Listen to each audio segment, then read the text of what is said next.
माझे नाव विक्की नमस्कार, मी doctor Bawaskar technology मधून अंकुश वराडे बोलत आहे, विदर्भ इंचार्ज. तर आपण आता दादाच्या शेतावर आलेलो आहे आणि दादानी आपलं जे पनीरीवर इथे पनीरी म्हटलं म्हणजे संत्र्याची नर्सरी आहे आणि बघू शकता तुम्ही संत्र्याची नर्सरी कशी डेव्हलप झालेली आहे. तर यांनी आपलं काय काय वापरलं आणि कशी ट्रीटमेंट केली तर ते हे दादा स्वतः सांगतील. सांगा. विक्की टेकचंद्रराव खेरडे. विक्की टेकचंद्रराव खेरडे, राहणार रिवरचा, तालुका मुगी, जिल्हा अमरावती. मोबाईल नंबर सांगा त्यांना. 97 30 23 02 89.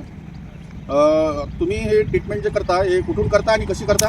साई कृषी सेवा केंद्र, सेंदूरजना घाट, तालुका गुरु, जिल्हा अमरावती. सुरुवातीपासून आपलं जर्मिनेटर, प्रिझम आणि क्रॉप शायनर ह्या 3 प्रॉडक्ट आपले नेहमी वापरत असते. आणि ही संत्र्याची जी कलम आहे ही संत्र्याची कलम जंबिरीवरचीच ना? हा, जंबिरीवरची संत्र्याची कलम आहे आणि आता हे लागवडीसाठी तयार आहे, ट्रान्सप्लांटिंगसाठी तयार आहे आणि स्वतः ग्राहक इथे येऊन संत्र्याचे प्लॅन्ट नेत आहे. जवळपास ही आपल्या छातीवर झालेली आहे आणि क्वालिटीसुद्धा हिरवीगार आहे आणि सकिंग पेस्टसुद्धा याच्यावर काहीही रोग नाही आहे. त्याचबरोबर काळी ही जर्मिनेटरमुळे जी काळी आहे ही हिरवीगार पडलेली आहे, याला जळवा पण चांगला आहे.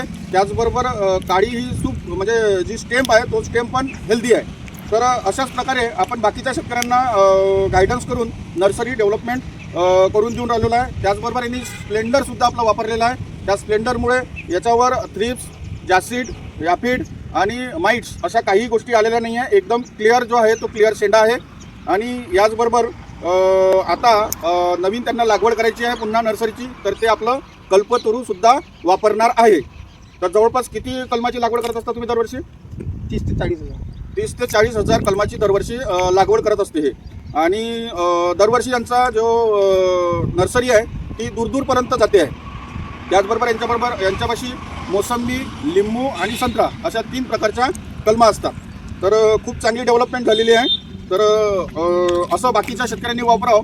डॉक्टर बावस्कर टेक्नॉलॉजीचे जे प्रॉडक्ट आहे germinator, prism, crop shiner, Splendor, तर असे बाकी शेतकऱ्यांनी वापरले पाहिजे असं मी त्यांना सांगू इच्छितो. धन्यवाद.